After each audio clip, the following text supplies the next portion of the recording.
Hello, I see your question. You want to find a z-score of 1.65. I'm thinking to the left of it. You don't indicate. You saying you're finding 0.4505. You can't find this number here, 0.9505. I got your email here, and there's several ways you could do this. You can do this by hand. You can do this with the graphing calculator or StatCrunch. StatCrunch very visual. If you click on Stat Calculator, and then choose the normal calculator, this comes up. And since it's a z-score, your mean would be 0 and the standard deviation would be 1. And so you just need to put the 1.65 in here.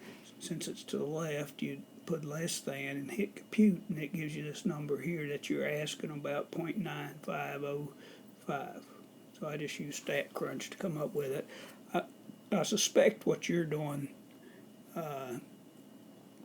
just guessing, what you're doing is finding this.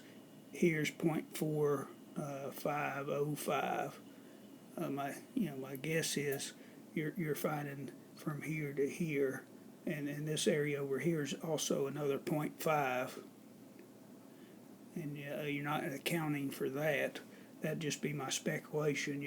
From here to here is 0.405, and then this rest of it's 0.5, and somehow you're not accounting for that. Would just be my guess is why you're making that mistake. I just use StatCrunch in it, or use calculator by hand. Any of those will work. Hope this helps.